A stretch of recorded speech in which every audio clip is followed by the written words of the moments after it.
Bismillahirrahmanirrahim. Assalamualaikum warahmatullahi wabarakatuh.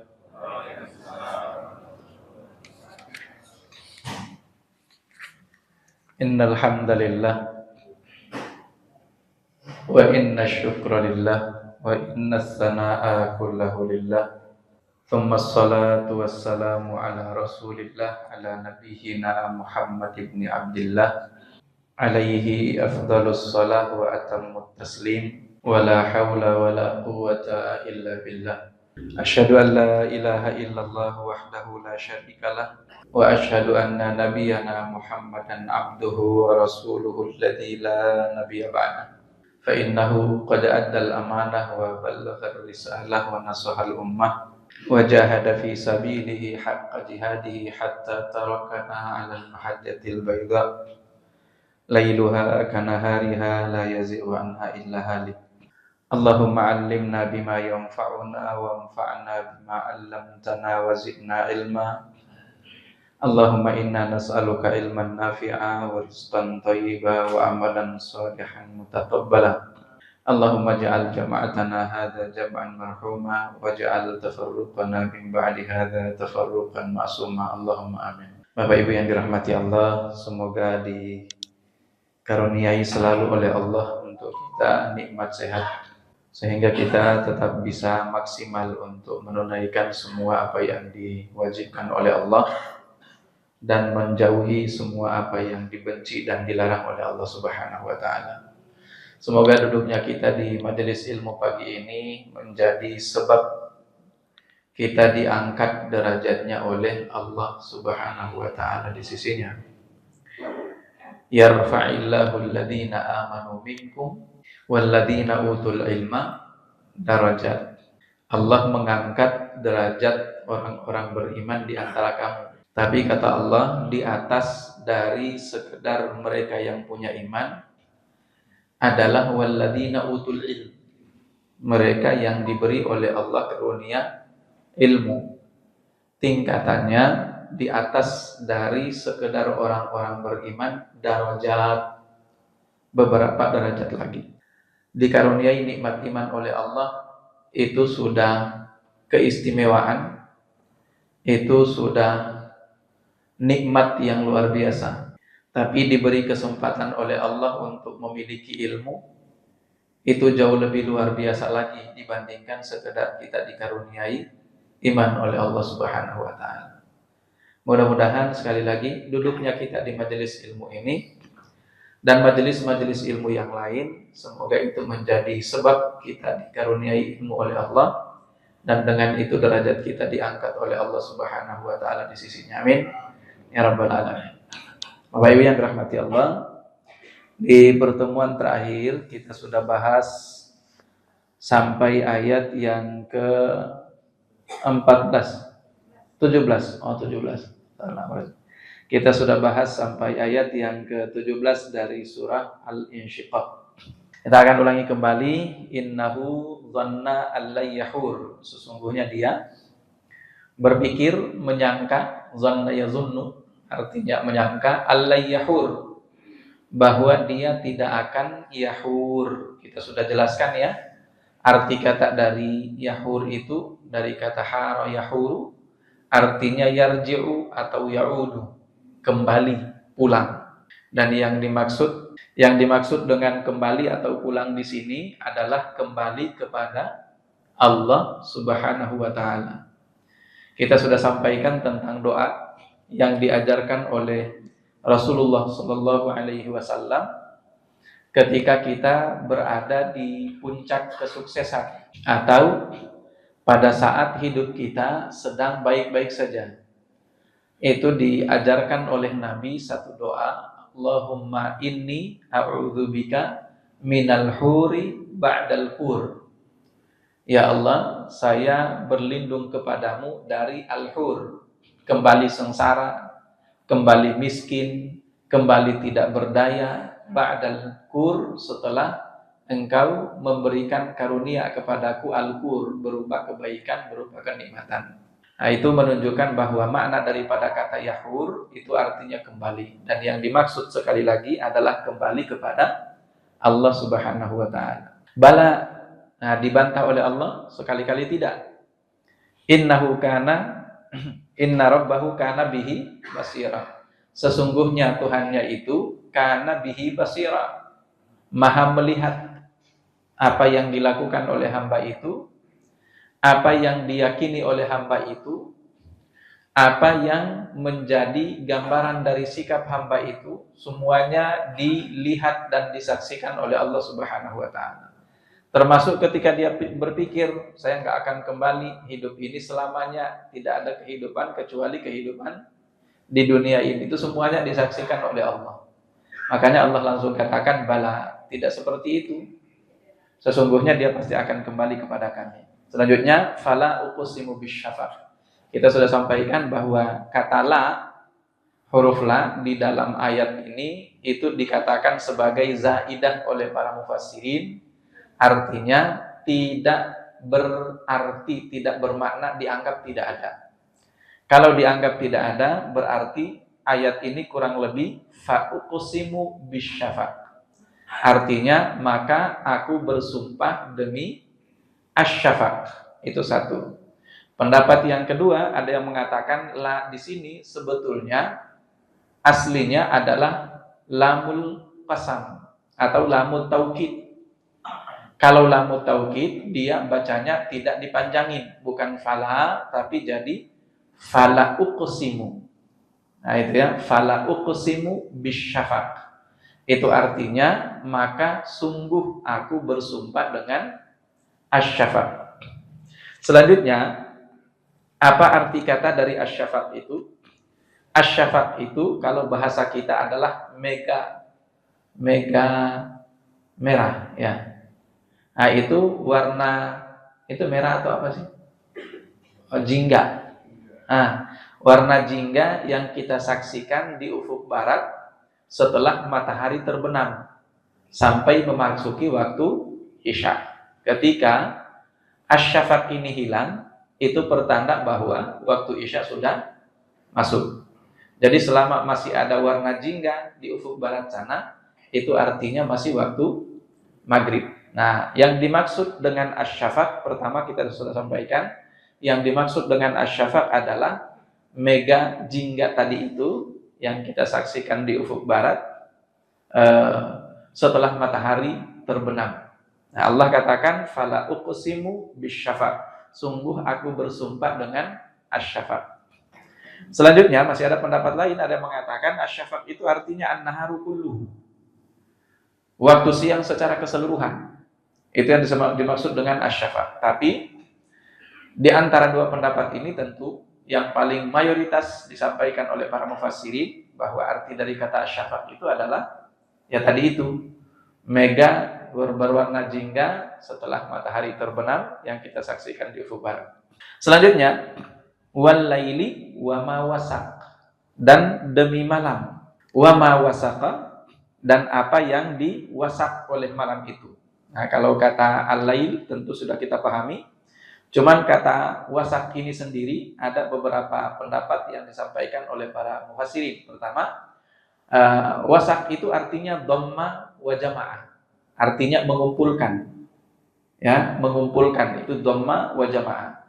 Maka kalau kita artikan kata wasaqa itu artinya dhamma wa jamaah, mengumpulkan, maka yang dimaksud oleh ayat ini adalah demi malam dan apa yang dikumpulkan oleh malam itu. Nah, kenapa sampai dikatakan bahwa malam itu mengumpulkan sesuatu? Karena secara alami ya, segala sesuatu yang ada di alam ini, wabil khusus di dunia ini ya, ketika malam tiba itu biasanya semuanya akan kembali ke rumahnya. Semua akan kembali ke rumahnya. Bukan hanya sekedar manusia, tapi makhluk yang lain pun juga demikian. Nah, ketika dia kembali ke rumahnya, maka berkumpullah di situ. Suami berkumpul dengan istri, berkumpul dengan anak-anaknya, anak berkumpul dengan orang tuanya. Itu yang dimaksud dengan wasaqa, jamaah. Nah, yang lain makna daripada kata wasafa yang dimaksud dengan kata wasafa di dalam ayat ini adalah mahamala, apa yang dibawa oleh malam itu. Jadi termasuk tadi bukan cuma manusia, kita katakan ya, burung itu kan kalau sudah malam hari mereka pasti akan kembali. Kemudian ayam dulu kalau di kampung kita saksikan ya, meskipun mereka kalau siang hari kemana-mana, tapi kalau malam hari mereka pasti akan kembali ke satu pohon tempat mereka tidur. Biasanya begitu ya. Nah, itu yang dimaksud dengan wasafa, yaitu mengumpulkan. Mana yang kedua, hamala. Makna kata wasafa itu artinya hamala, membawa. Nah, kalau kita artikan wasafa sebagai hamala, yaitu membawa, maka makna daripada kata al-lail wa ma wasaf itu artinya demi malam dan apa yang dibawa oleh malam itu. Nah, pertanyaannya apa yang dibawa oleh malam itu? Al-lailu hamala az-zulmah. Malam itu membawa kegelapan. Itu malam. Kemudian wal-lailu hamala al-kawakib. Malam itu juga membawa al-kawakib, bintang-bintang, karena kita nggak mungkin bisa menyaksikan bintang di siang hari. Bintang itu ya bisa kita saksikan hanya di malam hari. Itu makna yang kedua. Yang ketiga selanjutnya, wa ma amila fihi minat tahajjudi wal istighfari bil ashar. Ada juga yang mengatakan bahwa yang dimaksud dengan wal laili wa ma wasaq itu adalah demi malam dan apa yang dilakukan oleh mereka yang menghidupkan malam. Apa yang dilakukan oleh mereka yang menghidupkan malam? Satu, sholat tahajud. Yang kedua apalagi? Wabil ashari hum yastaghfirun. Di waktu sahur mereka beristighfar, atau kalau enggak mereka memohon apapun yang mereka butuhkan, hajat mereka minta kepada Allah Subhanahu wa taala di sepertiga akhir malam. Itu tiga makna daripada kata wal-laili wa ma wasaq. Kita masuk ke ayat yang berikutnya, wal qamari idzat tasaq. Wal qamari idzat tasaq. Dan demi al-qamar, bulan. Idzat tasaqa, apabila dia ittasaqa. Sebetulnya antara kata wasaqa dengan ittasaqa itu dari akar kata yang sama. Kalau kata wasaqa itu masih terdiri dari 3 huruf. Kalau di dalam ilmu sharaf ini disebut sebagai sulasi.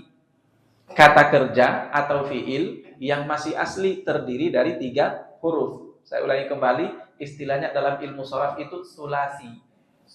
Sulasi namanya ya. Jadi kata kerja atau fiil yang masih terdiri dari 3 huruf dan itu artinya belum dimasuki oleh huruf tambahan.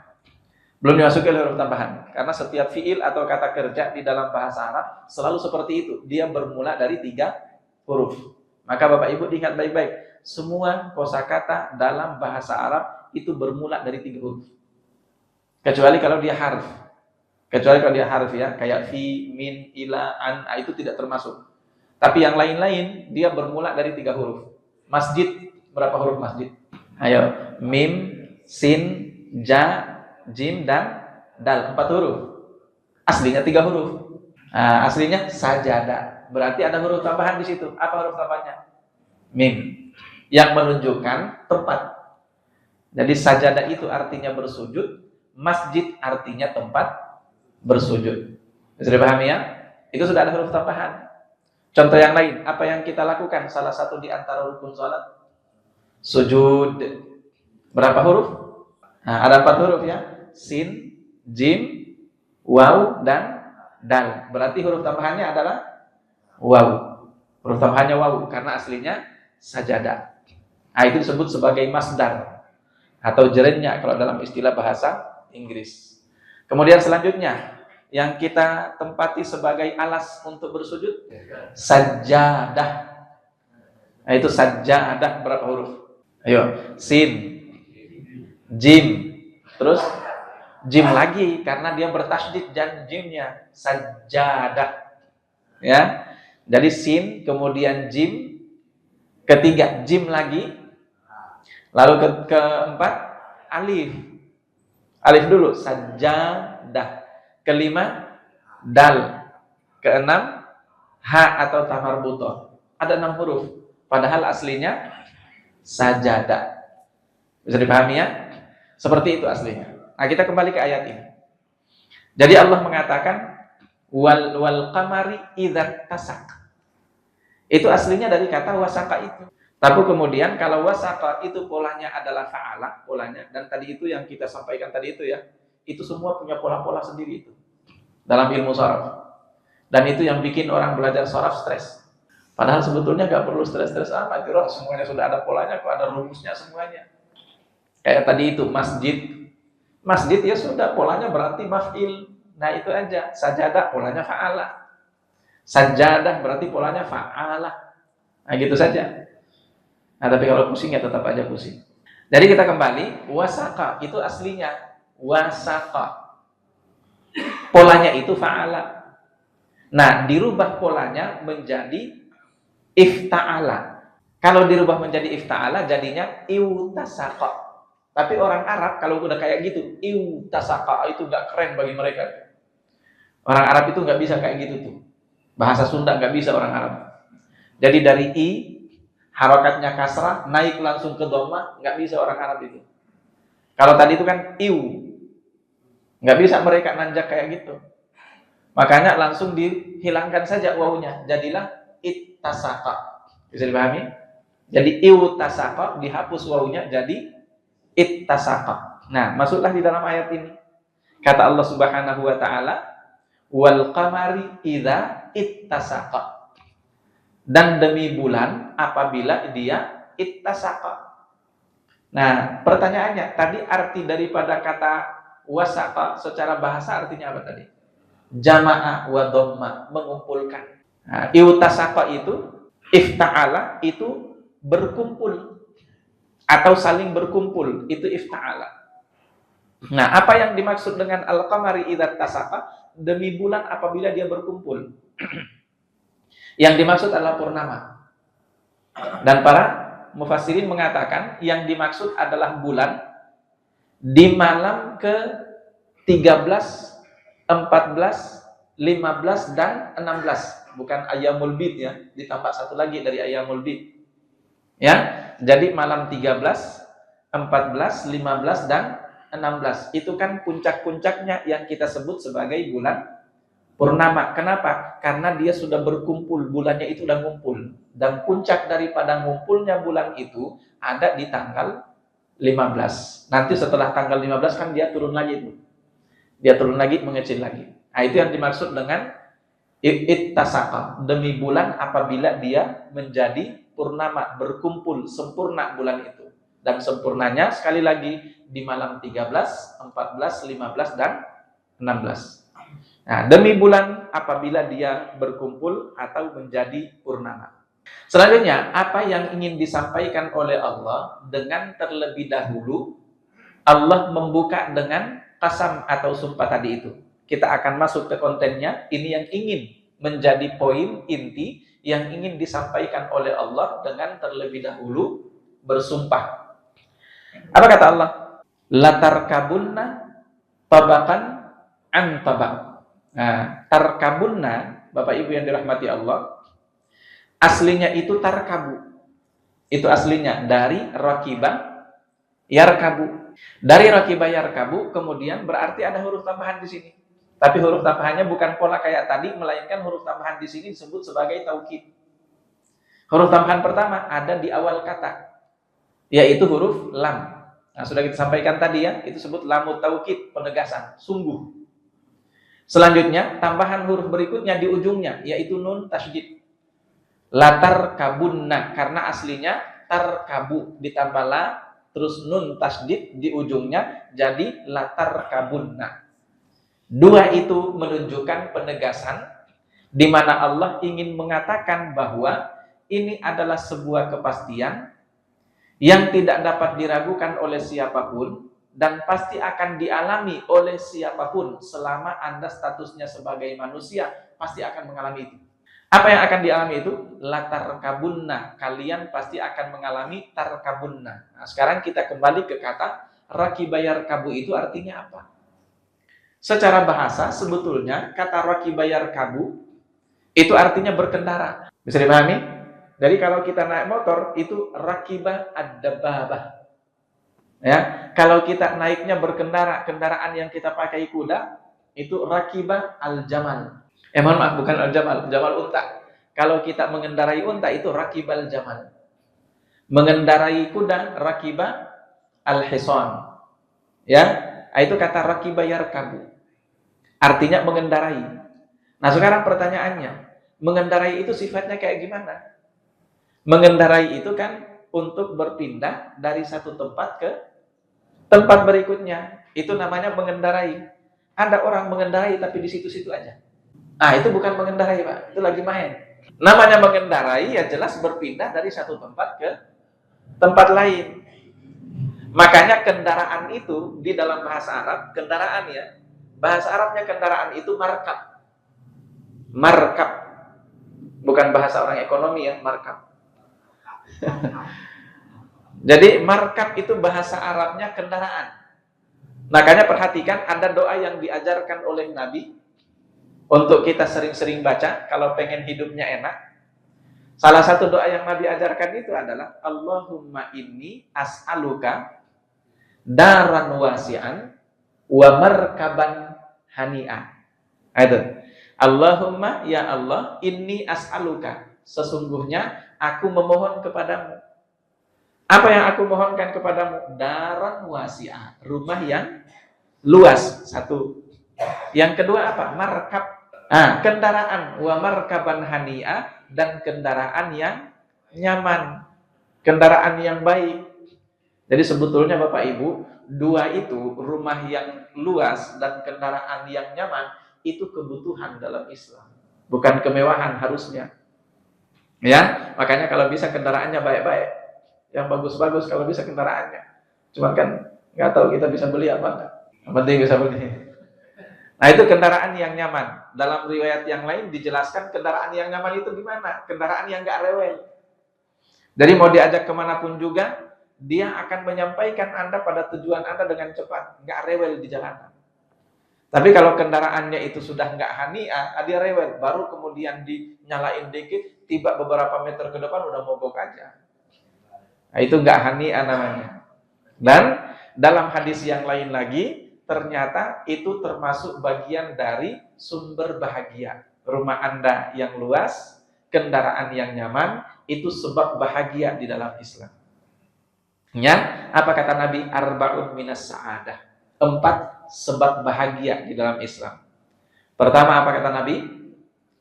Ya, zaujatun solehah dulu. Pasangan yang soleh. Kalau di sini istri yang soleha, tapi ya bagi istri ya suamilah. Pasangan yang soleh atau soleha, yang pertama. Yang kedua, jarun soleh, tetangga yang soleh. Karena ternyata tetangga itu juga pengaruhnya luar biasa. Kemudian yang ketiga apa kata Nabi? Yang ketiga adalah dar wasi', rumah yang luas. Dan yang keempat adalah markab hani, kendaraan yang nyaman. Nah itu ya, kita kembali ke ayat ini. Jadi kata Allah Subhanahu wa ta'ala, ya kita kembali. Jadi sungguh kalian itu akan berkendara. Kira-kira kalau kita artikan secara bahasa begitu. Kalian akan berkendara, latarkabunna tabakan an tabak. Nah, tabak itu artinya, tabak itu artinya lantai kalau dalam istilah rumah ya. Atau bisa juga dikatakan at-tabak atau at-tabak. Ini misalnya lantai 2 itu at-tabakus tsani atau at-tabakus tsani itu sama saja. Jadi artinya tingkatan demi tingkatan. Step demi step. Ya, step by step kalau bahasa kita ya. Jadi latar kabun natabakan antabak itu artinya kalian wahai manusia itu pasti akan melewati dan berpindah dalam kehidupan Anda dari satu titik menuju ke titik yang berikutnya.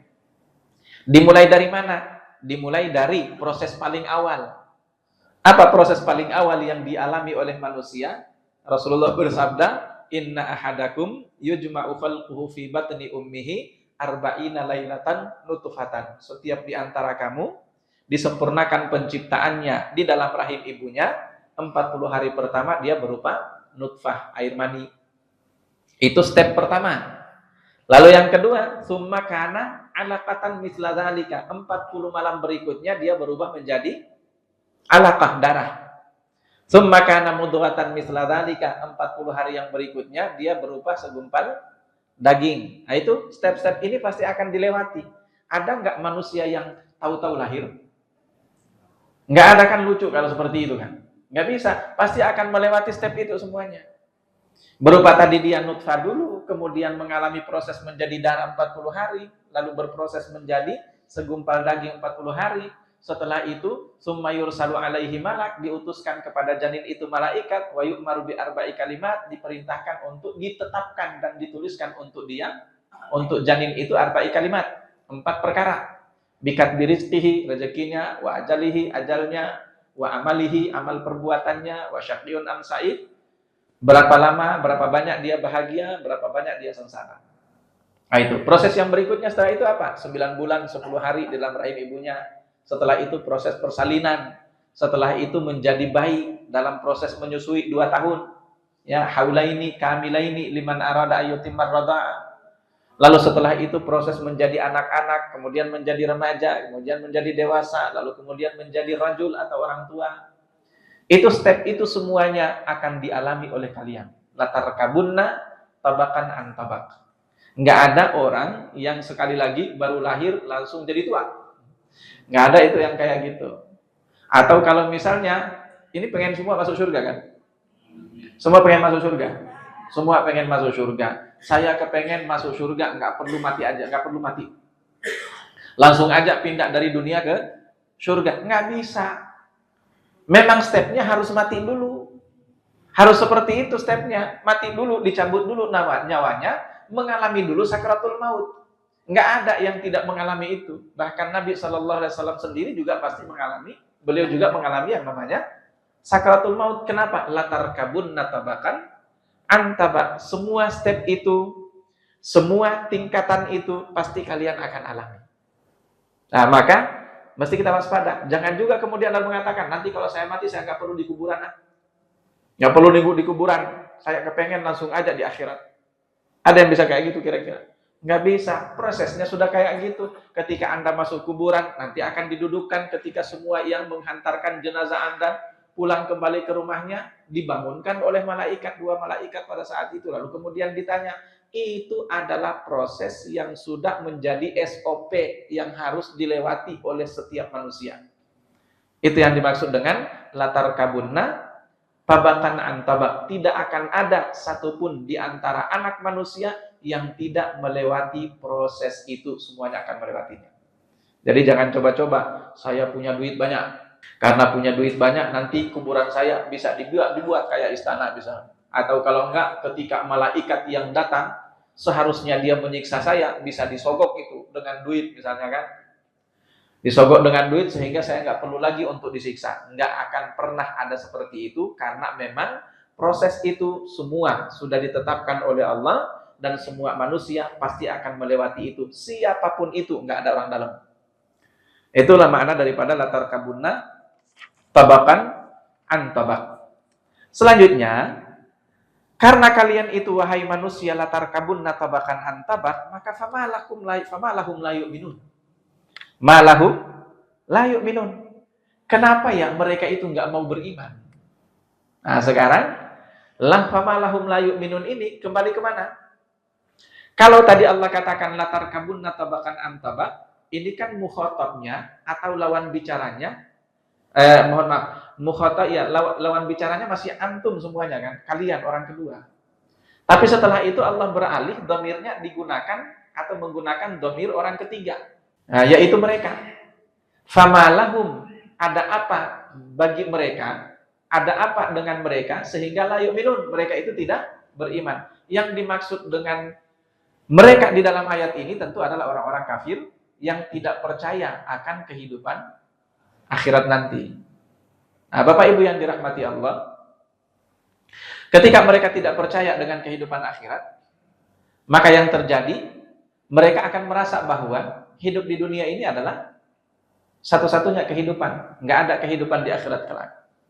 Tapi di dalam ayat yang lain Allah tegaskan bahwa ini wabil khusus orang-orang Quraisy ya, yang saat itu mereka tidak percaya akan adanya kehidupan setelah kematian. Itu dikatakan oleh Allah, qul lilladzina kafaru, katakan wahai Rasulullah kepada orang-orang kafir itu, iyan tahu, jika mereka berhenti saja Jika mereka berhenti saja, berhenti dari apa? Berhenti dari dosa mereka, berhenti dari eh, keyakinan yang salah, termasuk itu ya. Jika mereka berhenti dari keyakinan yang salah, maka yughfar lahum ma qad salaf. Semua apa yang sudah lalu dari dosa-dosa yang mereka lakukan itu otomatis yughfar lahum.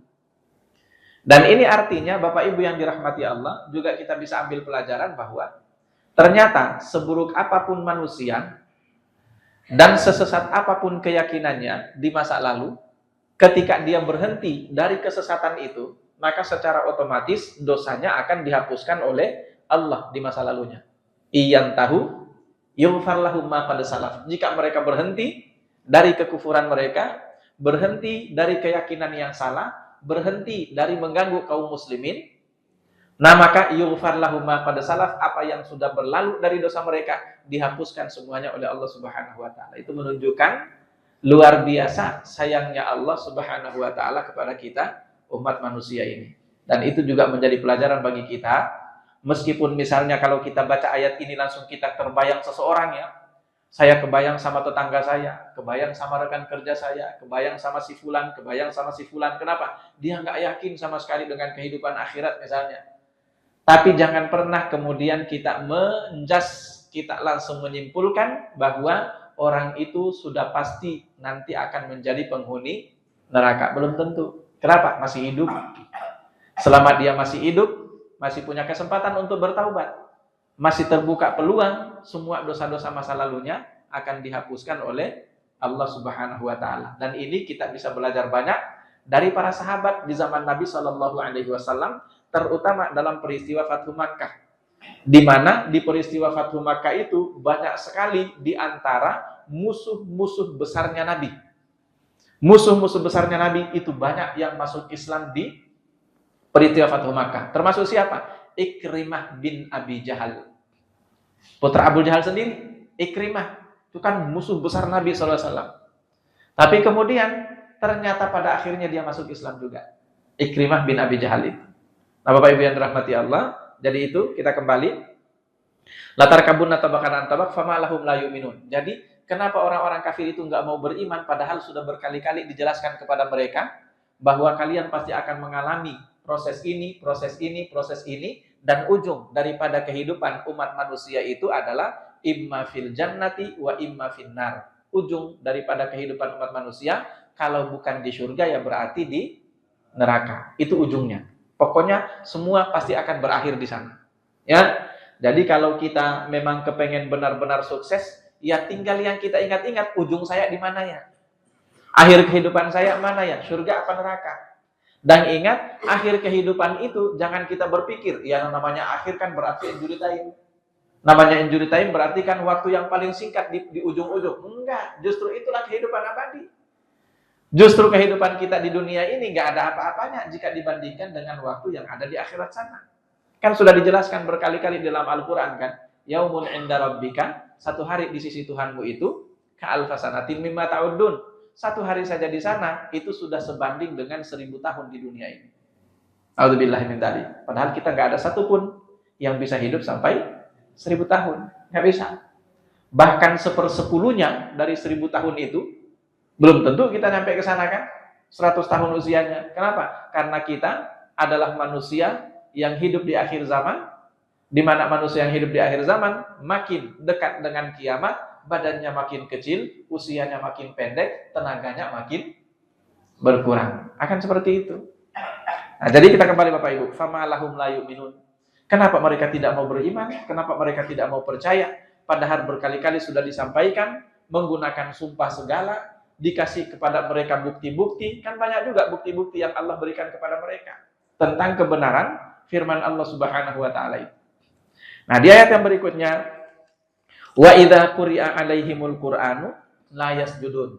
Mereka tidak mau percaya, dan ketika dibacakan kepada mereka ayat-ayat Allah, la yasjudun. Mereka tidak bersujud. Nah, Bapak Ibu yang dirahmati Allah, ada beberapa pendapat yang disampaikan oleh para ulama terkait dengan makna yasjudun di dalam ayat ini. Wa idza quri'a 'alaihimul qur'anu la yasjudun.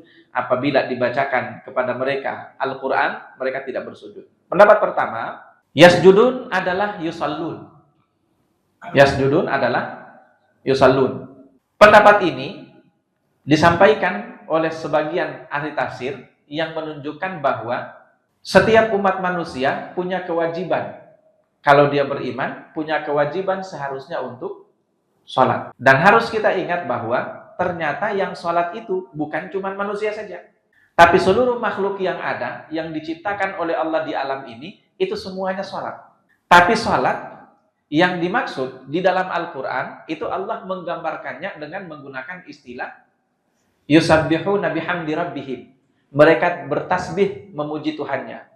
Tapi kata Allah, walakin, akan tetapi, la tafqahuna tasbihahum, kalian tidak pernah bisa memahami, mengetahui seperti apa cara mereka bertasbih, yaitu seperti apa cara mereka menunaikan sholat itu. Yang jelas kata tasbih itu artinya adalah sholat.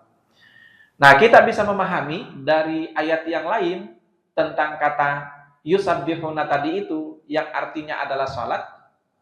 Dari ayat yang lain dalam surah Qaf, ketika Allah Subhanahu wa taala berfirman, di dalam surah Qaf itu Allah katakan gini, qabla tulu'isy syamsi wa qabla al-ghurub fasabbih bihamdi rabbika. Kata Allah, fasabbih bihamdi rabbika qabla tulu'isy syamsi wa qabla al-ghurub. Dan kata Allah, sabbih bihamdi rabbika, bertasbihlah memuji Tuhanmu qabla tulu'isy syamsi, sebelum terbitnya matahari, wa qabla al-ghurub, dan sebelum terbenamnya. Para mufassirin sepakat bahwa yang dimaksud dengan ayat itu, dimaksud dengan perintah bertasbih di dalam ayat itu, surah Qaf tadi itu artinya perintah untuk salat. Dan yang dimaksud dengan salat sebelum terbitnya matahari itu adalah salat subuh. Sementara salat sebelum terbenamnya matahari itu adalah salat asar.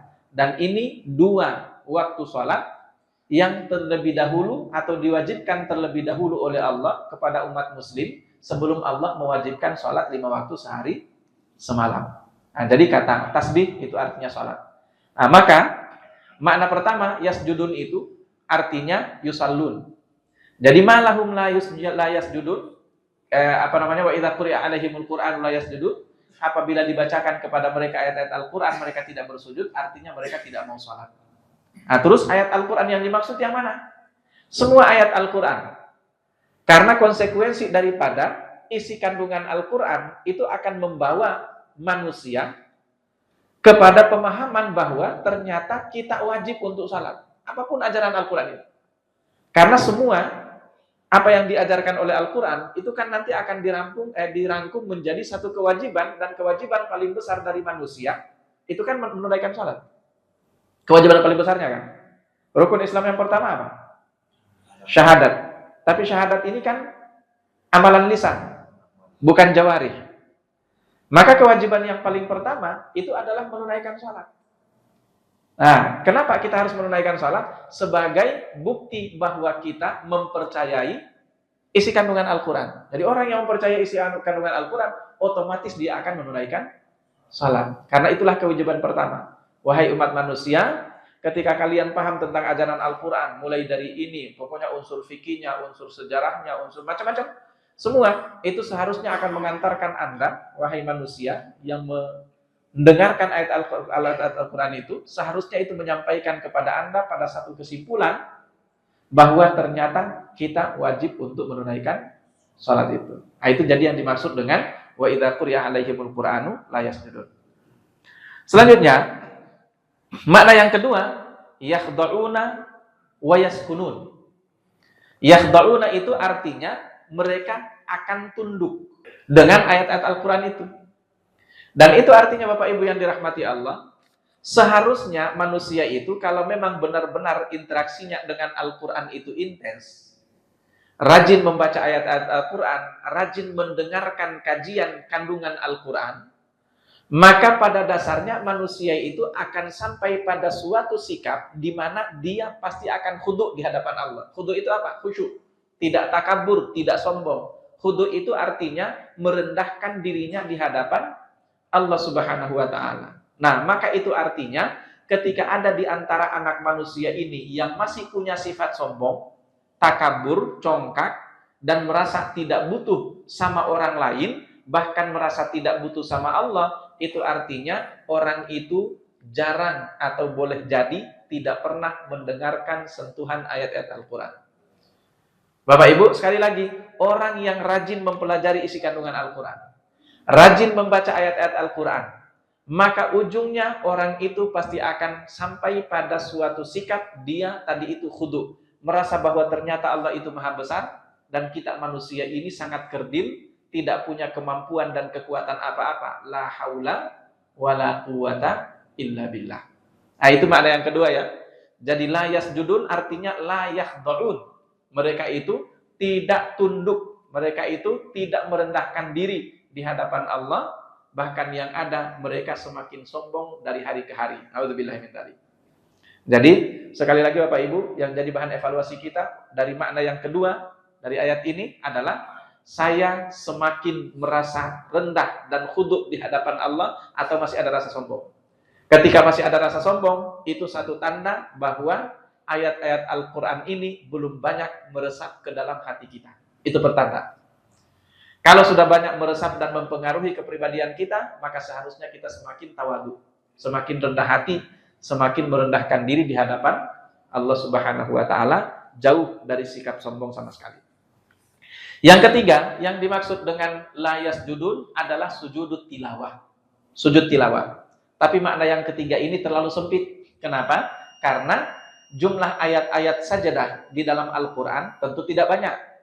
Kalau kita menunggu sujud hanya pada saat kita mendengarkan ayat-ayat atau membaca ayat-ayat tilawah tadi itu, ayat-ayat sajadah, terlalu jarang kita sujudnya. Padahal sujud itu adalah kewajiban yang seharusnya memang ditunaikan oleh setiap anak manusia, dia baca surah sajadah ataupun tidak. Tapi sekali lagi, ini juga tetap menjadi bagian daripada pendapat yang dikemukakan oleh para ulama ahli tafsir. Jadi itu makna daripada kata wa idza quri'a 'alaihimul qur'anu la yasjudun. Dibacakan kepada mereka ayat-ayat Al-Qur'an, tapi mereka tidak mau salat, mereka tidak mau tunduk, mereka tidak mau merendah hati di hadapan Allah Subhanahu tabaraka taala. Kita sampai ayat berapa nih? Wa idza quri'a 'alaihimul qur'anu la yasjudun. Baik, ini masih ada beberapa ayat lagi ya. Mungkin kita akan lanjutkan di pertemuan yang berikutnya ya. Karena tidak mungkin kita selesaikan hari ini. Masih ada beberapa ayat lagi. Baik, Bapak Ibu dirahmati Allah, insyaallah mudah-mudahan ini bermanfaat bagi kita semuanya. Ya, dan mudah-mudahan ini bisa menjadi tambahan khazanah keilmuan. Tapi yang paling penting, mudah-mudahan ini bisa mempengaruhi sikap dan kepribadian kita menjadi lebih baik. Amin ya rabbal alamin. Kita cukupkan dengan sama-sama baca hamdalah. Alhamdulillahirabbil alamin. Kita tutup dengan doa kafaratul majelis. Subhanakallahumma bihamdika asyhadu an la ilaha illa anta astaghfiruka wa atubu ilaik. Wabillahi taufiq wal hidayah. Assalamualaikum warahmatullahi wabarakatuh.